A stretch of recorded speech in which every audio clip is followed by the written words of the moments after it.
श्री वाल्मीकि साहिब जी।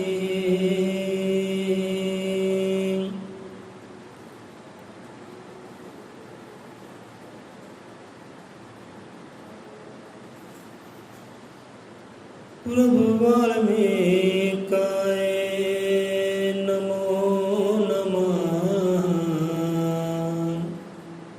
सिमरे है जो वही सुख पाए। प्रभु वाल्मीकाय नमो नमः। सिमरे है जो वही सुख पाए। जन्म जन्म के पाप कर्म से जो चाहे क्षमा मिल जाए। जन्म जन्म के पाप कर्म से जो चाहे क्षमा मिल जाए। जप ले मन वही एक ब्रह्म। जप ले मन वही एक ब्रह्म। जप ले मन वही एक ब्रह्म। जप ले मन वही एक ब्रह्म।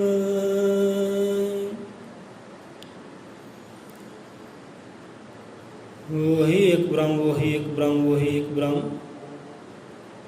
अजर अमर अंडोल निश्चल पुरुषोत्तम सर्वपूर्णम श्री गुरु वाल्मीकि भगवान जी से सचराचरम। वही एक ब्रह्म, वही एक ब्रह्म, वही एक ब्रह्म।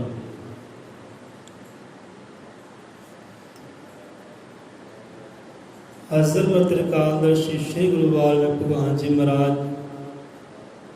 सब जीवां दे अंग संग दाता जी सहाई होण। सो आ जाते अज दी कथा कहानी विचार ते। दाता जी सब जीवां नूं मत सरमत बख्शी करे। गुरुआं रहबरां दे ज्ञान नूं अपने हिरदे अंदर मन मंदिर विच धारण कर सकीए, तां जो जीवन सीधा लै सकीए, जीवन निखार सकीए, सवार सकीए। महाराज ऐसी कृपा करे।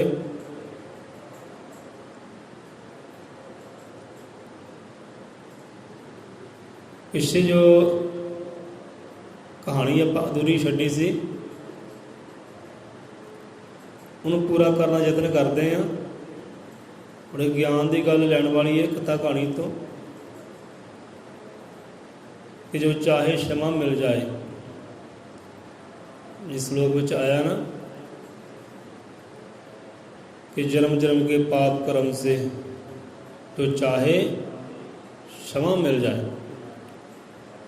जे कोई चाहे तो हाँ भी पाप होया है, माड़ा कर्म होया है, मुक्ति सुख आनंद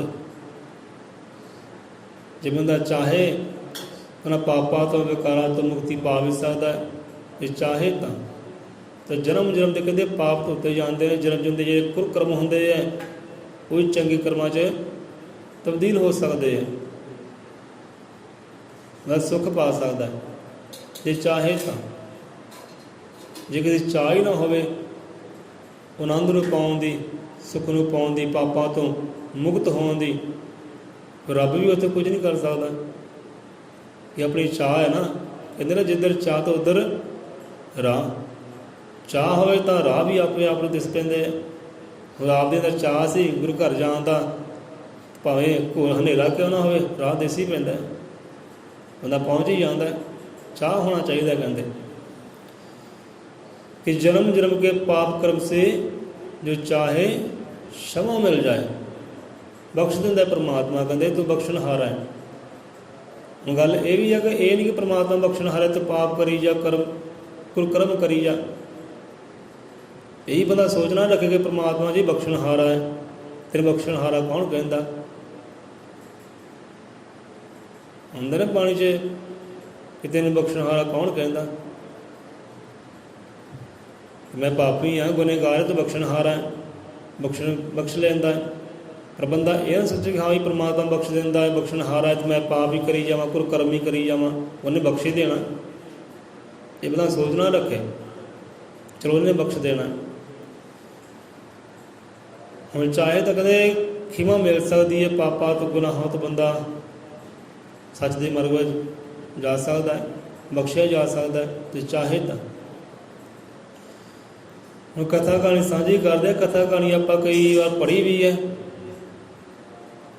ਕਈ ਵਾਰ ਸੁਣੀ ਵੀ ਹੈ ਤੇ ਕਈ ਵਾਰ ਦੇਖੀ ਵੀ ਹੈ। ਟੀਵੀ 'ਤੇ ਵੀ ਆਪਾਂ ਕਾਰਟੂਨ ਵੇਖ ਰਹੇ ਸੀ ਡੋਰੇਮੋਨ, ਉਹ 'ਚ ਕਥਾ ਕਹਾਣੀ ਦੱਸੀ ਗਈ। ਪਰ ਪੜ੍ਹਨ ਵਿੱਚ, ਸੁਣਨ ਵਿੱਚ, ਦੇਖਣ ਦਿਖਾਉਣ ਵਿੱਚ ਵੀ ਸਾਰੀ ਇੱਕੋ ਹੀ ਕਹਾਣੀ ਆਉਂਦੀ ਹੈ, ਇੱਕੋ ਹੀ ਗੱਲ ਆਉਂਦੀ ਹੈ। ਪਰ ਬੰਦਾ ਜੇ ਗੁਰੂ ਮਤ ਨਾਲ ਵਿਚਾਰ ਕਰੇ, ਬ੍ਰਹਮ ਮਤ ਨਾਲ ਵਿਚਾਰ ਕਰੇ ਤਾਂ ਵਿਚਾਰ ਵਾਸਤੇ ਕੁਝ ਹੋਰ ਬਣਦੇ ਆ। ਪੜ੍ਹਨ ਵਿੱਚ, ਪੜ੍ਹਾਉਣ ਵਿੱਚ, ਦਿਖਾਉਣ ਵਿੱਚ ਕਥਾ ਕਹਾਣੀ ਕੋਈ ਹੋਰ ਹੁੰਦੀ ਹੈ, ਗਿਆਨ ਹੋਰ ਹੁੰਦਾ। ਆਦਮ ਅਤੇ ਹਵਾ ਦੀ ਗੱਲ ਹੈ। ਕਹਿੰਦੇ ਪਰਮਾਤਮਾ ਨੇ ਆਦਮ ਨੂੰ ਸਾਜਣਾ ਕੀਤਾ, ਇਨਸਾਨ ਦੀ ਕਹਿੰਦੇ ਬਣਤ ਬਣਾਈ। ਪਹਿਲਾਂ ਆਦਮੀ ਨੂੰ ਸਾਜਿਆ, ਬੰਦੇ ਨੂੰ ਸਾਜਿਆ, ਹਵਾ ਬਾਅਦ 'ਚ ਹੋਈ, ਭਾਵ ਕਿ ਔਰਤ ਬਾਅਦ 'ਚ ਹੋਈ। ਕਿ ਬੰਦੇ ਨੂੰ ਕਹਿੰਦੇ ਸਾਜਿਆ, ਫਿਰ ਜੋੜੀ ਬਣਾਈ ਉਹਦੀ, ਹਵਾ ਨੂੰ ਤਿਆਰ ਕੀਤਾ। ਉਹਨਾਂ ਨੂੰ ਕਹਿੰਦੇ ਇੱਕ ਸੁੰਦਰ ਬਾਗ ਦੇ ਦਿੱਤਾ, ਸਵਰਗ ਦਿੱਤੀ, ਜੰਨਤ ਦੇ ਦਿੱਤੀ ਉਹਨਾਂ ਨੂੰ ਕਿ ਜਾਓ ਭਾਈ ਅੱਜ ਜੰਨਤ 'ਚ ਵਾਸਾ ਕਰੋ, ਆ ਬਾਗ ਹੈ, ਇਹਦੇ ਅੰਦਰ ਵਾਸਾ ਕਰੋ ਆਪਣਾ ਤੇ ਆਨੰਦ ਮਾਣੋ, ਸੁੱਖ ਮਾਣੋ। ਕਹਿੰਦੇ ਉਦੋਂ ਫੁੱਲੋ। ਤੇ ਪ੍ਰਮਾਤਮਾ ਨੇ ਉੱਥੇ ਕਹਿੰਦੇ ਹੁਕਮ ਕੀਤਾ ਕਿ ਇਹ ਬਾਗ ਦੇ ਅੰਦਰ ਰੁੱਖ ਬਹੁਤ ਹੈ, ਤੁਹਾਡੇ ਖਾਣ ਵਾਸਤੇ ਰੁੱਖਾਂ ਨਾਲ ਮੇਵੇ ਬਹੁਤ ਲੱਗੇ, ਫਲ ਵੀ ਬਹੁਤ ਲੱਗੇ ਹੈ। ਤੇ ਇੱਕ ਕਹਿੰਦੇ ਗਿਆਨ ਫਲ ਹੈ, ਗਿਆਨ ਫਲ। ਇੱਕ ਕਹਿੰਦੇ ਰੁੱਖ ਹੈ, ਗਿਆਨ ਫਲ ਹੈ। ਉਹ ਗਿਆਨ ਫਲ ਤੁਸੀਂ ਗ੍ਰਹਿਣ ਨਹੀਂ ਕਰਨਾ। ਰੱਬ ਕਹਿ ਰਿਹਾ, ਪਰਮਾਤਮਾ ਕਹਿ ਰਿਹਾ ਹੈ ਆਦਮ ਤੇ ਹਵਾ ਨੂੰ ਕਿ ਬਾਗ ਦੇ ਅੰਦਰ, ਇਹ ਜੰਨਤ ਦੇ ਅੰਦਰ ਜਿੰਨੇ ਵੀ ਫਲ ਫਰੂਟ ਹੈ ਤੁਸੀਂ ਖਾ ਸਕਦੇ ਹੋ। ਜਿੰਨੇ ਵੀ ਜੀਵ ਜੰਤੂ ਵਾਸ ਕਰਦੇ ਹੈ ਉਹਨਾਂ ਤੋਂ ਕਾਰਜ ਲੈ ਸਕਦੇ ਹੋ। ਸਾਰੇ ਦੇ ਸਾਰੇ ਜਿਹੜੀ ਸੇਵਾ ਵਿੱਚ ਹਾਜ਼ਰ ਨਾਜ਼ਰ ਹੈ। ਇਹ ਪੇੜ ਪੌਦੇ, ਜੀਵ ਜੰਤੂ, ਪੰਛੀ ਪਖੀਰੂ ਜਾਨਵਰ ਤੁਹਾਡੀ ਸੇਵਾ ਦੇ ਵਿੱਚ ਹਾਜ਼ਰ ਨਾਜ਼ਰ ਹੈ। ਤੁਸੀਂ ਇਹਨਾਂ ਤੋਂ ਆਪਣਾ ਕਾਰਜ ਲੈ ਸਕਦੇ ਹੋ। ਪਰ ਕੀ ਇੱਕ ਗਿਆਨ ਫਲ ਹੈ, ਇਹ ਗਿਆਨ ਫਲ ਤੁਸੀਂ ਗ੍ਰਹਿਣ ਨਹੀਂ ਕਰਨਾ। ਆਦਮ ਤੇ ਹਵਾ ਨੂੰ ਕਿਹਾ ਗਿਆਨ ਫਲ ਤੁਸੀਂ ਗ੍ਰਹਿਣ ਨਹੀਂ ਕਰਨਾ, ਖਾਣਾ ਨਹੀਂ ਹੈ, ਸਾਡਾ ਹੁਕਮ ਹੈ। ਚਲੋ ਹੁਕਮ ਮੰਨਿਆ ਤੇ ਬਾਗ ਦੇ ਅੰਦਰ, ਜੰਨਤ ਦੇ ਅੰਦਰ, ਸਵਰਗ ਅੰਦਰ ਰਹਿਣ ਲੱਗੇ, ਆਪਣਾ ਸੰਸਾਰ ਚਲਾਇਆ। ਹੁਣ ਸਮਾਂ ਆ ਗਿਆ ਇਹੋ ਜਿਹਾ, ਇਮਤਿਹਾਨ ਹੀ ਕਹਿ ਲਓ, ਕਿ ਜਿਹੜਾ ਸ਼ੈਤਾਨ ਹੈ, ਸ਼ੈਤਾਨ ਨੇ ਵੀ ਰੱਬ ਦੇ ਨਾਲ ਪ੍ਰੋਮਿਸ ਕੀਤੇ ਸੀ ਕਿ ਜਿਹੜੇ ਤੇਰੇ ਨਾਲ ਜੁੜੇ ਹੈ, ਜਿਹੜੇ ਆਦਮੀ, ਜੋ ਆਦਮ ਹਵਾ ਹੈ, ਜੋ ਆਪਦੇ ਸਿਮਰਨ ਵਿੱਚ ਆਪ ਨਾਲ ਜੁੜੇ ਹੋਏ ਹੈ, ਕਿ ਮੇਰਾ ਕੰਮ ਹੈ ਤੋੜਨਾ, ਮੈਨੂੰ ਵਰ ਦੇ, ਮੈਨੂੰ ਵਰਦਾਨ ਦੇ ਕਿ ਮੈਂ ਤੋੜਾਂ।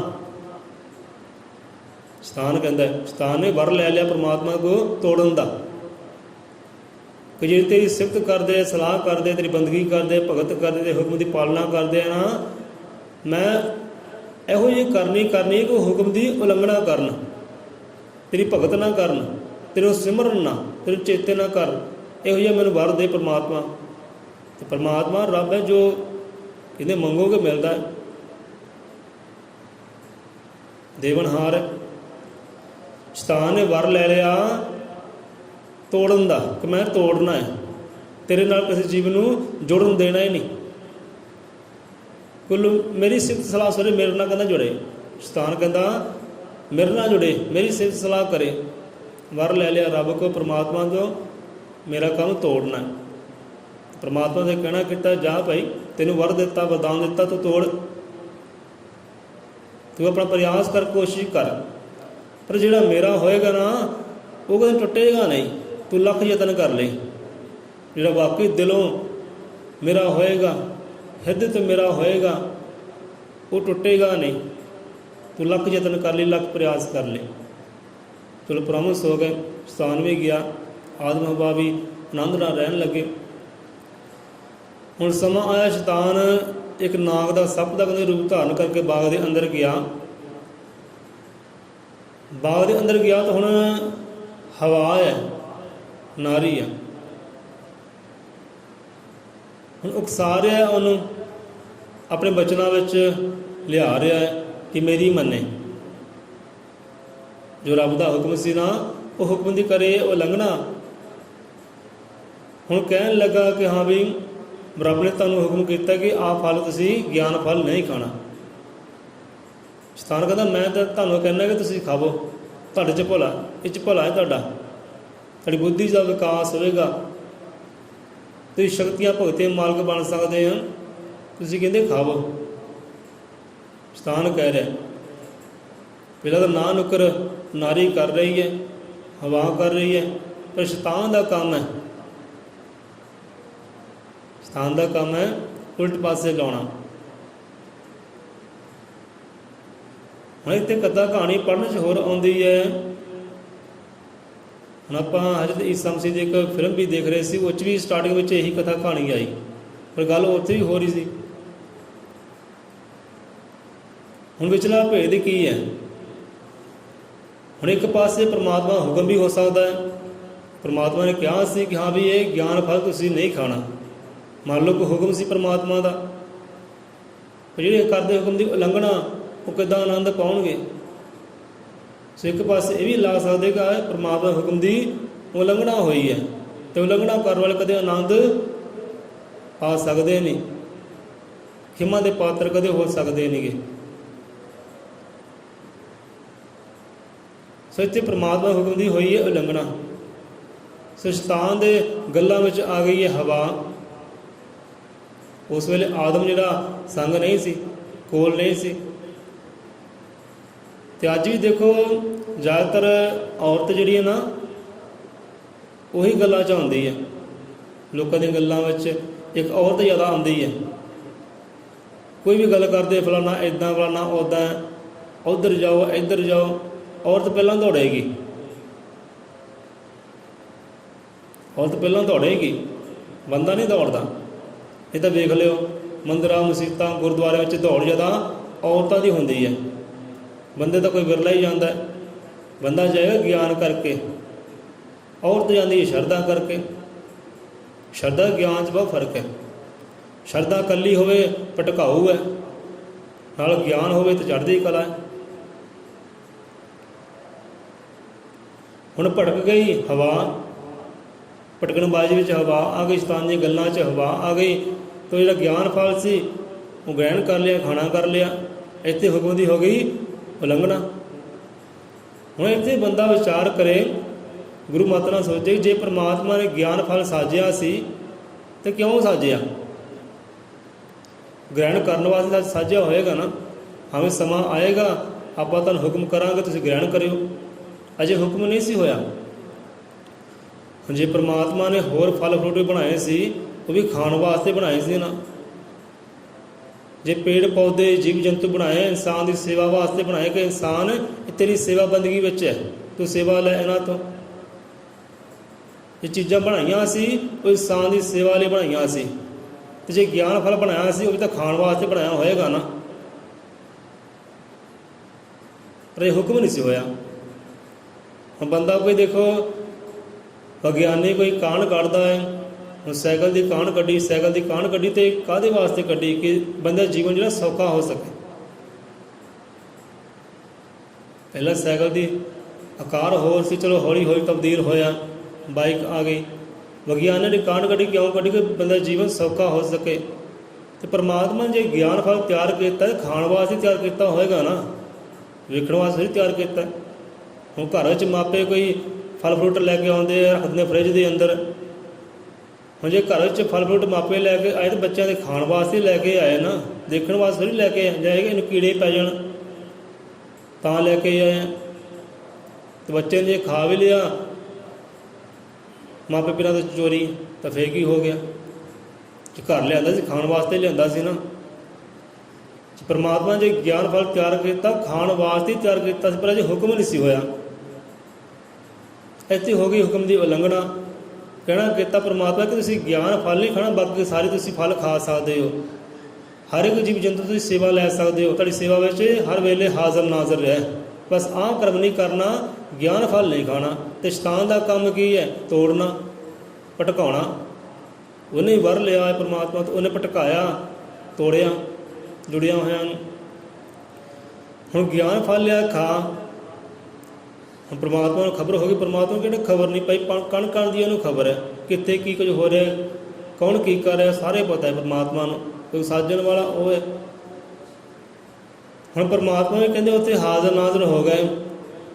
ਆਦਮ ਵੀ ਆ ਗਿਆ। ਆਦਮ ਪੁੱਛਿਆ, ਹਾਂ ਵੀ ਆਦਮ ਬੇਟਾ ਗਿਆਨ ਫਲ ਕਿਉਂ ਖਾਧਾ, ਕਿਹਨੇ ਖਾਧਾ? ਆਪ ਨੂੰ ਹੁਕਮ ਕੀਤਾ ਸੀ ਗਿਆਨ ਫਲ ਗ੍ਰਹਿਣ ਨਹੀਂ ਕਰਨਾ, ਬਾਕੀ ਸਾਰੇ ਫਲ ਗ੍ਰਹਿਣ ਕਰ ਲਓ। ਹੁਣ ਆਦਮ ਨੇ ਹਵਾ ਦੇ ਵੱਲ ਦੇਖਿਆ, ਹਵਾ ਨੇ ਸ਼ੈਤਾਨ ਦੇ ਵੱਲ ਦੇਖਿਆ। ਹੁਣ ਆਦਮ ਕਹਿਣ ਲੱਗਾ, ਹੁਣ ਆਦਮ ਵੀ ਉੱਥੇ ਕਹਿ ਸਕਦੇ ਮਹਾਰਾਜ ਪਰਮਾਤਮਾ ਜੀ ਉਹ ਸਿਰਜਣਹਾਰ ਪਿਤਾ ਪਰਮੇਸ਼ਰ ਸਾਡੇ ਤੋਂ ਹੋ ਗਈ ਗਲਤੀ। ਆਦਮ ਕਹਿ ਸਕਦਾ ਸੀ ਕਿ ਸਾਡੇ ਤੋਂ ਹੋ ਗਈ ਗਲਤੀ, ਸਾਨੂੰ ਕਰ ਦਿਓ ਖਿਮਾ, ਪਾਪ ਹੋ ਗਿਆ, ਗੁਨਾਹ ਹੋ ਗਿਆ, ਹੁਕਮ ਦੀ ਉਲੰਘਣਾ ਹੋ ਗਈ ਹੈ, ਸਾਨੂੰ ਖਿਮਾ ਕਰ ਦਿਓ, ਮਾਫ ਕਰ ਦਿਓ, ਤੇ ਬਖਸ਼ੇ ਜਾਣੇ ਸੀ। ਪਰ ਕਿਸੇ ਨੇ ਉੱਥੇ ਮਾਫੀ ਨਹੀਂ ਮੰਗੀ। ਜਿਹਦੇ ਸ਼ਲੋਕ ਵਿੱਚ ਆਇਆ ਨਾ ਕਿ ਜਨਮ ਜਨਮ ਕੇ ਪਾਪ ਕਰਮ ਸੇ ਜੋ ਚਾਹੇ क्षमा मिल जाए, पर उन्होंने चाह रखी नहीं है कि सानू माफ़ी मिल जाए, खिमा मिल जाए, चाह नहीं रखी। हम पाप तो कमाया, कोई कर्म तो हो गया, हुक्म की उलंघना तो हो गई, पर यह चाहया नहीं कि हमें हूँ खिमा के पात्र बन जाइए, ये नहीं चाहया उन्होंने। हूँ आदम कह सकता सी, आदम कह लगा कि पिता परमेश्वर आपा ने ग्रहण किया, ये हवा ने ग्रहण किया, गां तो गां तोड़ दिता ना दोष। हम जिदा जो कि बच्चा गुनाह करता ना, साडा बच्चा गुनाह कर ले, मान लो कचहरी लग गई है, सभा लग गई, सभा दे विच चला गया, पंचायत चला गया। हम जो अकलमंद मापे होंदे ना, वो कहते नहीं भाई ये दोष बच्चे का नहीं है, दोष साडा है, सानू दिओ, जो सज़ा देनी सानू दिओ, सानू सज़ा तुसीं दिओगे ये बच्चे नूं नसीहत आएगी, अकल आएगी। जे बच्चे को सज़ा देने आ वो बिगड़दा फिर ज़्यादा। एक फिल्म में ये दृश्य दिखाया गया सी, बच्चे ने किया गुनाह, बच्चे ने किया कुकर्म, जिहड़ा बापू सी, बापू पंचायत हो गया खड़ा, लै भाई मेरे तुसी डंडे मारो, जो करना तुसी मैनूं जिन्नी सज़ा देनी सज़ा दिओ, कि मैनूं सज़ा मिलेगी मेरे बच्चे नूं नसीहत आएगी। हुण इत्थे आदम कह सकदा जी हाँ भी ये गुनाह जिहड़ा हवा तो होया है, तुसी महाराज मैनूं सज़ा दिओ जां मैनूं बख्शो, मेरी गलती है, मेरी गुस्ताखी है, कह सकदा सी आदम, मैनूं खिमा करो,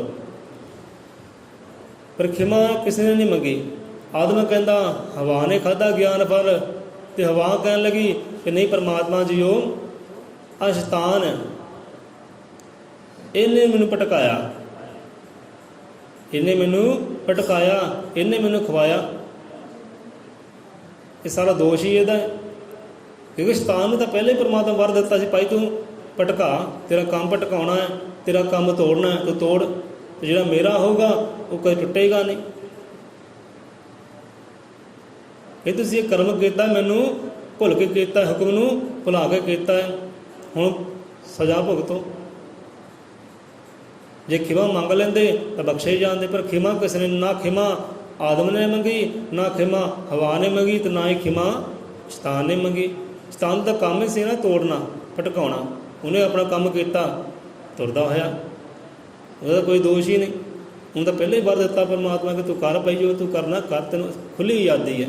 ਪਰ ਜਿਹੜਾ ਮੇਰਾ ਹੋਏਗਾ ਕੋਈ ਟੁੱਟੇਗਾ ਨਹੀਂ, ਕਦੇ ਕੁਰਕਰਮ ਨਹੀਂ ਕਰੇਗਾ, ਕਦੇ ਪਾਪ ਗੁਨਾਹ ਨਹੀਂ ਕਰੇਗਾ।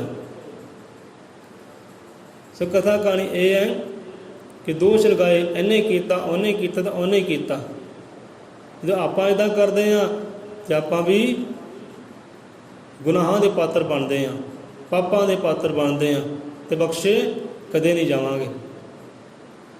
ਜੇ ਬੱਚਾ ਗਲਤੀ ਕਰਦਾ, ਮਾਪੇ ਕਹਿੰਦੇ ਹੈ ਕਿ ਹਾਂ ਵੀ ਭਾਈ ਦੋਸ਼ ਮੇਰਾ ਹੈ, ਮਾਪੇ ਮੰਨ ਲੈਂਦੇ ਹੈ ਕਿ ਦੋਸ਼ ਸਾਡਾ ਹੈ ਭਾਈ। ਆਹ ਬੱਚਿਆਂ ਨੂੰ ਕਾਬੂ ਕਰ ਹੀ ਨਹੀਂ ਸਕੇ, ਬੱਚਿਆਂ ਨੂੰ ਗਲਤ ਸਹੀ ਸਮਝਾ ਨਹੀਂ ਸਕੇ। ਇਹ ਦੋਸ਼ ਬੱਚੇ ਦਾ ਨਹੀਂ, ਦੋਸ਼ ਸਾਡਾ ਹੈ। ਮਾਪੇ ਕਹਿ ਦਿੰਦੇ ਆ, ਅਕਲਮੰਦ ਜਿਹੜੇ ਹੈ। ਆਦਮ ਵੀ ਕਹਿ ਸਕਦਾ ਸੀ। ਮਾਪੇ ਕਿਉਂ ਮੰਗਦੇ, ਮਾਪੇ ਹੱਥ ਜੋੜਦੇ, ਤਰਲੇ ਕਰਦੇ, ਭਾਈ ਆਲਾ ਹਜ਼ਾਨੇ ਲੈ ਲਓ ਅਤੇ ਮਾਫ਼ ਕਰੋ, ਤੂੰ ਸਜ਼ਾ ਦੇਣੀ ਸਾਨੂੰ ਦਿਓ। ਭੁਗਤਦੇ ਮਾਪੇ, ਸਜ਼ਾ ਭੁਗਤਦੇ। ਕਿ ਜਦੋਂ ਗੱਲ ਤੋਰਦੇ ਅੱਗੇ ਇਹਨੇ ਕੀਤਾ, ਉਹਨੇ ਕੀਤਾ, ਉਹਨੇ ਕੀਤਾ, ਫਿਰ ਉਹ ਪਾਪ ਗੁਨਾਹ ਹੁੰਦੇ ਰਹਿੰਦੇ ਆ। ਅਤੇ ਖਿਮਾ ਕਹਿੰਦੇ, ਜੇ ਖਿਮਾ ਮੰਗ ਲੈਂਦੇ ਤਾਂ ਬਖਸ਼ੇ ਜਾਂਦੇ। ਹੁਣ ਖਿਮਾ ਨਹੀਂ ਮੰਗੀ, ਮਾਫ਼ੀ ਨਹੀਂ ਮੰਗੀ, ਇਹਨੇ ਕੀਤਾ, ਉਹਨੇ ਕੀਤਾ, ਕਹਿੰਦੇ ਜਾਓ ਭਾਈ ਤੁਸੀਂ ਇਸ ਸਵਰਗ ਦੇ, ਜੰਨਤ ਦੇ, ਇਹ ਸੁੱਖ ਆਨੰਦ ਦੇ ਤੁਸੀਂ ਲਾਇਕ ਨਹੀਂ, ਜਾਓ ਲਾਇਕ ਬਣ ਕੇ ਆਓ। ਕੱਢ ਦਿੱਤਾ ਫਿਰ ਉੱਥੋਂ। ਮੈਂ ਗਿਆ ਤੁਸੀਂ ਗੱਲ ਇੱਦਾਂ ਲਾ ਲਓ, ਜਾਂ ਤਾਂ ਹੁਕਮ ਦੀ ਉਲੰਘਣਾ ਹੋ ਗਈ, ਜਾਂ ਉਹਨਾਂ ਨੇ ਪਾਪ ਕਰਕੇ, ਗੁਨਾਹ ਕਰਕੇ ਖਿਮਾ ਹੀ ਨਹੀਂ ਮੰਗੀ। ਹੁਣ ਪਿਤਾ ਪਰਮੇਸ਼ਵਰ ਹੈ, ਜੇ ਕੋਈ ਬੱਚਾ ਗਲਤੀ ਕਰਦਾ ਹੈ ਚਲੋ ਬਾਪ ਨੂੰ ਗੁੱਸਾ ਹੁੰਦਾ, ਮਾਂ ਗੁੱਸੇ ਹੁੰਦੀ, ਨਾਰਾਜ਼ ਹੁੰਦੀ ਹੈ, ਪਰ ਬੱਚਾ ਜੇ ਖਿਮਾ ਮੰਗ ਲੇ ਤਾਂ ਬੱਚਾ ਬਖਸ਼ਿਆ ਵੀ ਜਾਂਦਾ ਹੈ। ਇਹ ਮਾਈ ਬਾਪ ਦਾ ਸੰਬੰਧ ਹੈ। ਜੇ ਮਾਈ ਬਾਪ ਹੈ, ਬੱਚੇ ਨੂੰ ਬਖਸ਼ੀ ਦਿੰਦੇ ਹੈ ਨਾ। ਕਿੰਨੀਆਂ ਗਲਤੀਆਂ ਕਰਦਾ ਬੱਚਾ ਬਚਪਨ ਵਿੱਚ, ਜਵਾਨੀ ਵਿੱਚ ਕਿੰਨੀਆਂ ਗੁਸਤਾਖੀਆਂ ਹੋ ਜਾਂਦੀਆਂ, ਪਰ ਮਾਪੇ ਬਖਸ਼ ਦਿੰਦੇ ਆ। ਅਤੇ ਪਰਮਾਤਮਾ ਵੀ ਇੱਦਾਂ ਹੀ ਹੈ। ਪਰਮਾਤਮਾ ਦੇ ਹਵਾਤ ਅਤੇ ਆਦਮ ਬੱਚੇ ਸੀ, ਜੇ ਬੱਚੇ ਖਿਮਾ ਮੰਗ ਲੈਂਦੇ ਤਾਂ ਉਹ ਵੀ ਬਖਸ਼ੇ ਜਾਂਦੇ। ਕਹਿੰਦੇ ਨਹੀਂ ਭਾਈ ਜਾਓ, ਇਹ ਜੰਨਤ ਤੋਂ ਬਾਹਰ ਹੋ ਜਾਓ, ਇਹ ਸਵਰਗ ਤੋਂ ਬਾਹਰ ਹੋ ਜਾਓ, ਇਸ ਸੁੱਖਾਂ ਤੋਂ ਬਾਹਰ ਹੋ ਜਾਓ, ਇਹ ਆਨੰਦ ਤੁਹਾਡੇ ਲਾਇਕ ਨਹੀਂ, ਪਹਿਲਾਂ ਲਾਇਕ ਬਣ ਕੇ ਆਓ, ਪਹਿਲਾਂ ਲਾਇਕ ਬਣ ਕੇ ਆਓ ਕਿ ਆਨੰਦ ਨੂੰ ਤੁਸੀਂ ਪਾ ਸਕੋ। ਫਿਰ ਕੱਢ ਦਿੱਤਾ ਸੀ ਉਹ ਜੰਨਤ ਵਿੱਚੋਂ, ਆਨੰਦ ਤੋਂ। ਫਿਰ ਦੁੱਖਾਂ ਵਿੱਚ ਆਏ, ਕਲੇਸ਼ਾਂ ਵਿੱਚ ਆਏ, ਫਿਰ ਸੰਕਟ ਆਏ ਉਹਨਾਂ ਪਰ। ਸੋ ਇੱਦਾਂ ਭਾਈ ਪਾਪ ਹੁੰਦੇ ਆ, ਵਿਕਾਰ ਹੁੰਦੇ, ਗੁਨਾਹ ਹੁੰਦੇ ਆ, ਖਿਮਾ ਮੰਗ ਲਓ कि जन्म जन्म के पाप कर्म से जो चाहे क्षमा मिल जाए। जे कोई चाहे तो क्षमा मिल सकती है। पर उन्होंने चाहया नहीं सी, किसने भी नहीं चाहया कि क्षमा के पात्र बन जाइए। हुण गलती तो होगी, गुस्ताखी तो होगी। हुण जे परमात्मा ने ज्ञान फल साजिया सी तां खाण वास्ते साजिया सी। जे ना ग्रहण करना हुंदा, ना खाण दे लायक हुंदा, मान लो खाण दे लायक नहीं सी, जे खाण दे लायक नहीं सी तो परमात्मा कदे साजना करदा ही ना। परमात्मा साजना थोड़ी सी। हुण जिहड़े बंदे दे लायक चीज़ है, खाण दे लायक है, पीवन दे लायक है, परमात्मा ने साजनी कीती है। उन्होंने भी नहीं साजना सी जे खाण दे लायक नहीं हुंदा। पर हुक्म दी समा आउणा सी, हुक्म देना सी, हुक्म ना कदे खांदे ते क्या ही बातां आउंदियां। हुक्म दी होई उत्थे उलंघना। सो ये कथा कहानी है। बाकी अपनी अपनी सोच है, अपने अपने विचार है। भूले मार्ग इतने वडभागी सतगुर पाया, भूले मार्ग बताया कि बंदा तो वही गल आ गई, गलतियां का कहते पुतला है, भुल जाता है। तो भुलिया नूं राहे पाउण वाला वो सतगुर ही है, अपना रहबर ही है। हुण एक बंदा हुंदा कि बाहरले मार्ग जिहड़े भुल जाता है, कि मंजिल ते जाना होवे, हुशियारपुर जाना होवे, जलंधर जाना होवे, बाहरले मार्ग भुल जाता है। बाहरले मार्ग गया भुल। हुण जे बाहरले मार्ग है वो बंदा बंदे नूं दस दिंदा भाई आ मार्ग है, आ रस्ता है, इधर जाओ, खब्बे जाओ, सज्जे जाओ, मंजिल मिल जाएगी। जिहड़े घर जाना है घर की प्राप्ति हो जाएगी। बाहरले मार्ग बंदा बंदे नूं समझा दिंदा है। पर जिहड़े जिंदगी के अंदरले मार्ग है, जो जीवन के मार्ग है, जिहड़े मार्ग रब के घर वाल नूं जांदे है, तो वह मार्ग ਉਹ ਮਾਰਗ ਤੋਂ ਹਰ ਇੱਕ ਬੰਦਾ ਭਟਕਿਆ ਹੋਇਆ ਹੈ, ਹਰ ਇੱਕ ਬੰਦਾ ਭੁੱਲਿਆ ਹੋਇਆ ਹੈ। ਜਿਹੜੇ ਜੀਵਨ ਦੇ ਮਾਰਗ ਹੈ, ਹੁਣ ਹਰ ਇੱਕ ਜੀਵਨ ਦੀ ਮੰਜ਼ਿਲ ਹੈ, ਉਹ ਮੰਜ਼ਿਲ ਪਰਮਾਤਮਾ ਹੈ। ਮੰਜ਼ਿਲ ਪਰਮਾਤਮਾ ਹਰ ਇੱਕ ਜੀਵਨ ਦੀ। ਅਤੇ ਜੀਵਨ ਦੇ ਜਿਹੜੇ ਮਾਰਗ ਹੈ, ਜੋ ਸੱਚ ਨੂੰ ਜਾਂਦੇ, ਹੱਕ ਨੂੰ ਜਾਂਦੇ, ਰੱਬ ਦੀ ਦਰਗਾਹ ਨੂੰ ਜਾਂਦੇ ਹੈ, ਉਹ ਮਾਰਗ ਤੋਂ ਹਰ ਇੱਕ ਬੰਦਾ ਭੁੱਲਿਆ ਹੋਇਆ ਹੈ। ਅਤੇ ਭੁੱਲਿਆ ਨੂੰ, ਇਹੋ ਜਿਹੇ ਭੁੱਲਿਆ ਨੂੰ ਇੱਕ ਸਤਿਗੁਰੂ, ਇੱਕ ਮੁਰਸ਼ਿਦ ਹੀ ਰਾਹ ਪਾਉਂਦਾ ਭਈ ਆਹ ਰਾਹ ਹੈ ਭਾਈ, ਇੱਧਰ ਚੱਲ।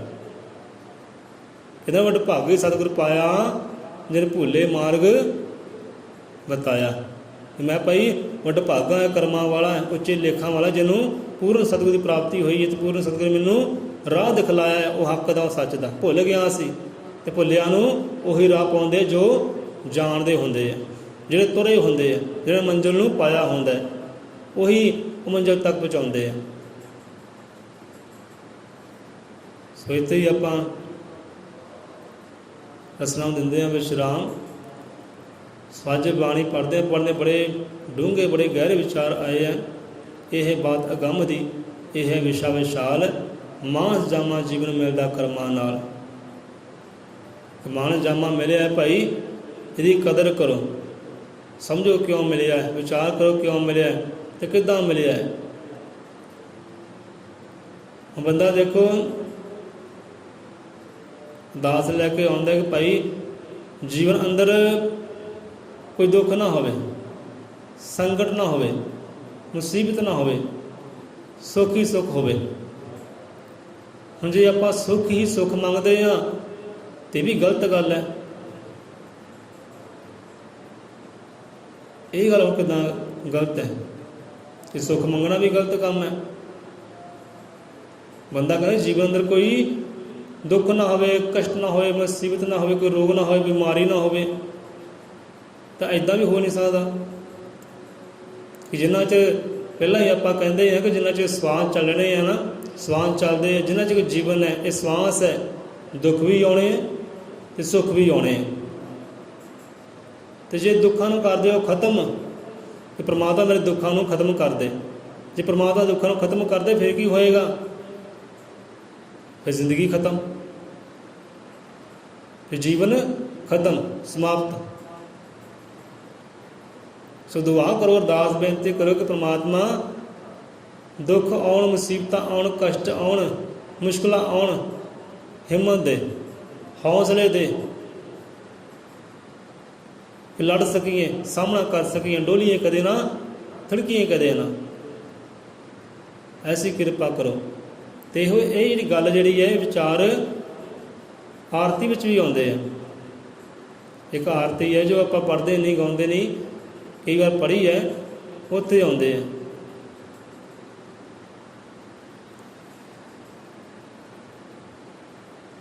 ਹੁਣ ਵਿਚਾਰ ਕਰੋ ਭਾਈ, ਜੀਵਨ 'ਚ ਸੁੱਖ ਵੀ ਆਉਣੇ ਆ, ਜੀਵਨ 'ਚ ਦੁੱਖ ਵੀ ਆਉਣੇ ਆ, ਧੁੱਪ ਵੀ ਆਉਣੀ ਹੈ ਅਤੇ ਛਾਂ ਵੀ ਆਉਣੀ ਹੈ, ਗਰਮੀ ਵੀ ਆਉਣੀ ਹੈ, ਸਰਦੀ ਵੀ ਆਉਣੀ ਹੈ। ਇੱਦਾਂ ਹੀ ਦੁੱਖ ਸੁੱਖ ਹੈ। ਸੋ ਕਦੇ ਨਾ ਕਹੋ ਪਰਮਾਤਮਾ ਮੇਰੇ ਦੁੱਖਾਂ ਦਾ ਨਾਸ਼ ਕਰ ਦੇ, ਮੇਰੀ ਮੁਸ਼ਕਿਲਾਂ ਦਾ ਨਾਸ਼ ਕਰ ਦੇ, ਮੇਰੇ ਕਸ਼ਟਾਂ ਦਾ ਨਾਸ਼ ਕਰ ਦੇ। ਜੇ ਕਸ਼ਟਾਂ ਦਾ ਨਾਸ਼ ਹੋ ਗਿਆ, ਦੁੱਖਾਂ ਦਾ ਨਾਸ਼ ਹੋ ਗਿਆ, ਤਾਂ ਜੀਵਨ ਪੂਰਾ ਦਾ ਪੂਰਾ ਨਾਸ਼ ਹੋ ਜਾਣਾ ਹੈ, ਖਤਮ ਹੋ ਜਾਣਾ ਹੈ। ਹਿੰਮਤ ਦੇ, ਹੌਸਲੇ ਦੇ, ਸਾਹਮਣਾ ਕਰ ਸਕੀਏ, ਲੜ ਸਕੀਏ ਇਹਨਾਂ ਦੁੱਖਾਂ ਦੇ ਨਾਲ, ਇਹ ਦੁੱਖਾਂ ਵਿੱਚੋਂ ਉੱਪਰੋਂ ਸੁੱਖ ਦੀ ਪ੍ਰਾਪਤੀ ਕਰ ਸਕੀਏ, ਦੁੱਖ ਸੁੱਖ ਨੂੰ ਇੱਕ ਸਮਾਨ ਜਾਣ ਸਕੀਏ। ਹੁਣ ਮਾਨਸ ਜਾਮਾ ਕਹਿੰਦੇ ਜੀਵਨ ਨੂੰ ਮਿਲਿਆ ਹੈ ਨਾ, ਬੜੇ ਕਰਮਾਂ ਨਾਲ ਮਿਲਿਆ, ਪੁੰਨ ਕੀਤੇ ਹੋਣਗੇ, ਕਿਤੇ ਚੰਗੇ ਕਰਮ ਕੀਤੇ ਹੋਣ ਤਾਂ ਇਹ ਮਾਨਸ ਜਾਮਾ ਮਿਲਿਆ। ਹੁਣ ਧਿਆਨ ਕਰਿਓ, ਹੁਣ ਜਾਂਦੇ ਜਾਂਦੇ ਆਪਾਂ ਇੱਕ ਵਚਨ ਕਰ ਲੈਂਦੇ ਆ ਕਿ ਭਾਈ ਜਨਮ ਮਿਲਿਆ ਹੈ, ਮਾਨਸ ਜਾਮਾ ਮਾਨਸ ਦੇ ਹੀ ਮਿਲੀ ਹੈ,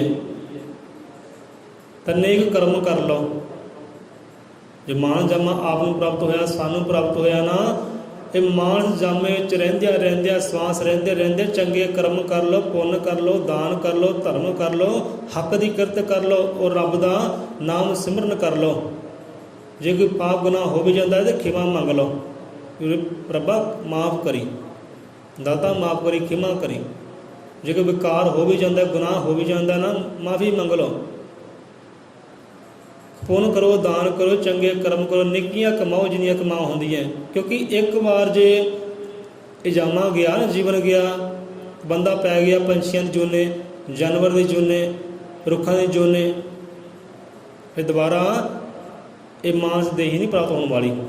ਬੰਦਾ ਕਵੇ ਹਾਂ ਵੀ ਚਲੋ ਹੁਣ ਚੰਗੇ ਕਰਮ ਨਹੀਂ ਹੋ ਰਹੇ, ਨੇਕੀਆਂ ਨਹੀਂ ਹੋ ਰਹੀਆਂ, ਕੋਈ ਗੱਲ ਨਹੀਂ, ਫਿਰ ਦੁਬਾਰਾ ਜਨਮ ਲਵਾਂਗੇ, ਫਿਰ ਦੁਬਾਰਾ ਕਰ ਲਵਾਂਗੇ। ਇਹ ਬੰਦੇ ਦੀ ਭੁੱਲ ਹੈ, ਕਿਉਂਕਿ ਮਾਨਸ ਜਾਮਾ ਇੱਕੋ ਵਾਰੀ ਮਿਲਦਾ ਹੈ, ਇੱਕ ਮੌਕਾ ਮਿਲਦਾ ਹੈ। ਜਿਵੇਂ ਕਹਿੰਦੇ ਲੈ ਤੈਨੂੰ ਇੱਕ ਮੌਕਾ ਦਿੰਦੇ ਆ, ਆਹ ਕਰਮ ਕਰ ਲੈ। ਰੱਬ ਨੇ ਸਾਨੂੰ ਇੱਕ ਮੌਕਾ ਦਿੱਤਾ ਹੈ ਕਿ 184 ਤੋਂ ਮੁਕਤੀ ਪਾਉਣ ਵਾਸਤੇ।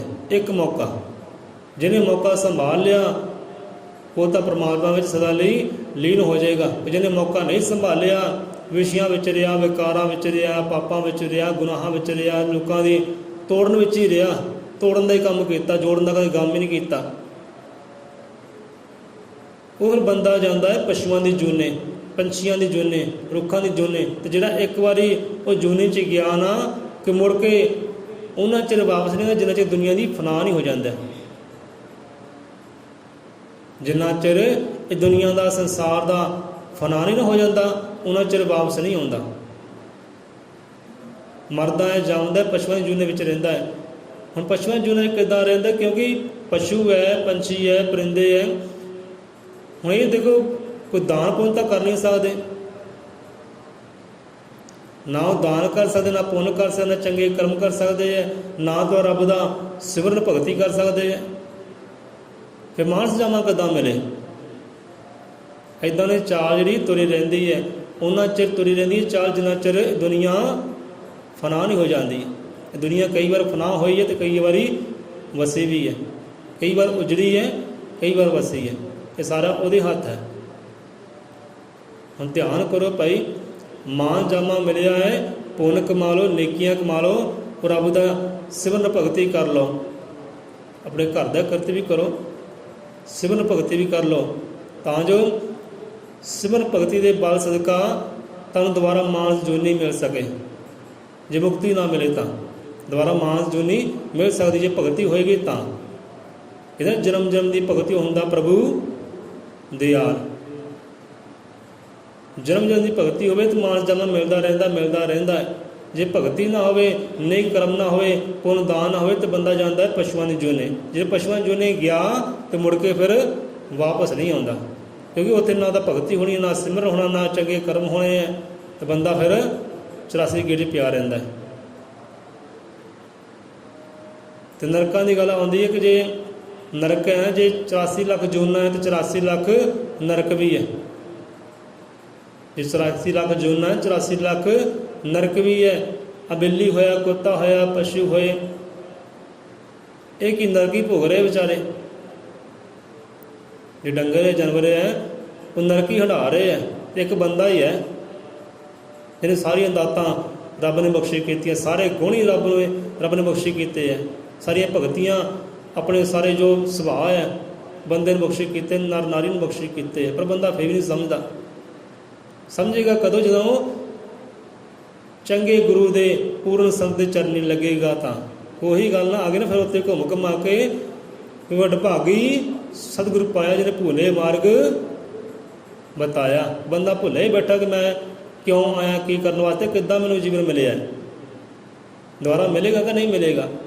ਉਹੀ ਗੱਲ ਜਿੱਦਾਂ ਸਤ ਕਬੀਰਦਾਸ ਮਹਾਰਾਜ ਜੀ ਦਾ ਆਪਾਂ ਕਈ ਵਾਰ ਸਲੋਕ ਸਾਂਝਾ ਕੀਤਾ, ਬਹੁਤ ਵਾਰ ਸਲੋਕ ਸਾਂਝਾ ਕੀਤਾ ਹੈ। ਹੁਣ ਭਾਈ ਜੇ ਵਾਰ-ਵਾਰ ਆਪਾਂ ਖਾਂਦੇ ਹਾਂ, ਪੀਂਦੇ ਹਾਂ, ਅਤੇ ਵਾਰ-ਵਾਰ ਗੁਰੂਆਂ ਦੇ ਗਿਆਨ ਨੂੰ ਸਾਂਝਾ ਵੀ ਕਰ ਲਿਆ, ਵਿਚਾਰ ਵੀ ਕਰ ਲਿਆ, ਤਾਂ ਕੋਈ ਫਰਕ ਨਹੀਂ ਪੈਂਦਾ। ਜੇ ਰੋਜ਼ ਆਪਾਂ ਖਾਂਦੇ ਹਾਂ, ਰੋਜ਼ ਹੀ ਪੀਂਦੇ ਹਾਂ, ਰੋਜ਼ ਹੀ ਸੌਂਦੇ ਹਾਂ, ਰੋਜ਼ ਜਾਗਦੇ ਹਾਂ, ਅਤੇ ਰੋਜ਼ ਇੱਕ ਸ਼ਬਦ ਨੂੰ ਵਿਚਾਰ ਵੀ ਕਰ ਲਿਆ ਕਰੋ। ਕਹਿੰਦੇ ਨਾ ਦੁਰਲਭ ਮਾਨ ਜਨਮ ਹੈ ਦੇ ਨਾ ਬਾਰੰਬਾਰ, ਤਰਵਰ ਜੋ ਪਾਤਾ ਜਿਹੜੇ ਮੁਰਨਾ ਲਾਗੇ ਡਾਰ। ਕਹਿੰਦੇ ਮਾਨਸ ਜਨਮ ਮਿਲਿਆ ਨਾ, ਇਹ ਕਹਿੰਦੇ ਦੁਰਲਭ ਹੈ ਅਤੇ ਬਾਰ-ਬਾਰ ਮਿਲਣ ਵਾਲਾ ਨਹੀਂ ਹੈ। ਪੱਤਾ ਕਹਿੰਦੇ ਝੜ ਜਾਂਦਾ ਹੈ ਰੁੱਖ ਦੇ ਨਾਲੋਂ, ਟਾਹਣੀ ਨਾਲੋਂ, ਅਤੇ ਹਿੰਮਤ ਨਹੀਂ ਕੋਈ ਜੁੜ ਸਕੇ, ਦੁਬਾਰਾ ਨਹੀਂ ਜੁੜਦਾ, ਉਹ ਮਿੱਟੀ ਹੋ ਜਾਂਦਾ ਹੈ। ਇੱਦਾਂ ਹੀ ਮੌਕਾ ਮਿਲਿਆ, ਰੱਬ ਨੇ ਤੁਹਾਨੂੰ ਸਾਨੂੰ ਮੌਕਾ ਦਿੱਤਾ ਕਿ ਭਾਈ ਅੱਲਾ ਭਗਤ ਕਰ ਭਗਵਾਨ ਪਛਾਣ। ਜਾਣ ਆਪਣੇ ਆਪ ਨੂੰ 1,84,000 ਦੀ ਮੁਕਤੀ ਪਾ ਸਕੇ। ਇੱਕ ਵਾਰੀ ਮਿਲਿਆ ਹੈ। ਦੁਰਲਭ ਮਾਨਸ ਜਨਮ ਹੈ ਦੇ ਨਾ ਬਾਰੰਬਾਰ, ਇਹ ਨਹੀਂ ਕਿ ਬਾਰ-ਬਾਰ ਮਿਲਦੀ ਰਹੇਗੀ, ਬਾਰ-ਬਾਰ ਉਹਨਾਂ ਨੂੰ ਮਿਲੇਗੀ ਜੋ ਭਗਤ ਕਰਦੇ ਨੇ, ਆਪਣੇ ਆਪ ਨੂੰ ਜਾਣਦੇ ਪਛਾਣਦੇ, ਨੇਕ ਕਰਮ ਕਰਦੇ, ਪੁੰਨ ਦਾਨ ਕਰਦੇ ਆ, ਜੋ ਪਾਪ ਗੁਨਾਹ ਕਮਾਉਂਦੇ ਹੀ ਨਹੀਂ, ਉਹਨਾਂ ਨੂੰ ਬਾਰ-ਬਾਰ ਮੌਕਾ ਮਿਲ ਜਾਂਦਾ ਹੈ। ਜਿਹੜੇ ਗੁਨਾਹ ਤੇ ਗੁਨਾਹ, ਗੁਸਤਾਖੀ ਤੇ ਗੁਸਤਾਖੀ ਕਰਦੇ ਆ, ਖਿਮਾ ਫੇਰ ਨਹੀਂ ਮੰਗਦੇ, ਉਹ ਰੱਬ ਦੀ ਭਗਤ ਫੇਰ ਨਹੀਂ ਕਰਦੇ, ਉਹ ਜਾਂਦੇ ਪਸ਼ੂਆਂ ਵਿੱਚ, ਪਰਿੰਦਿਆਂ ਵਿੱਚ, ਰੁੱਖਾਂ ਵਿੱਚ। ਅਤੇ ਜਿਹੜਾ ਇੱਕ ਵਾਰੀ ਗਿਆ ਤਾਂ ਮੁੜ ਕੇ ਵਾਪਸ ਨਹੀਂ ਆਉਂਦਾ ਉਹਨਾਂ ਚਿਰ ਜਿੰਨਾ ਚਿਰ ਸੰਸਾਰ ਫਨਾ ਨਹੀਂ ਹੋ ਜਾਂਦਾ। ਬੋਲੇ 100 ਰੁਪਏ ਅਜ਼ਰ ਮੈਂ ਤ੍ਰਿਕਾਲਦਰਸ਼ੀ, ਸ੍ਰਿਸ਼ਟੀ ਕਰਤਾ ਵਾਲਮੀਕ, ਦਇਆਵਾਨ ਜੀ ਕੀ ਜੈ, ਸੱਤਾ ਭਗਤਾ ਕੀ ਜੈ, ਸਤਿਗੁਰ ਦੇ ਸ਼ਰਧਾਲੂਆਂ ਦੀ ਸਦਾ ਸਦਾ ਸੰਸਾਰ ਚੋ ਜੈ।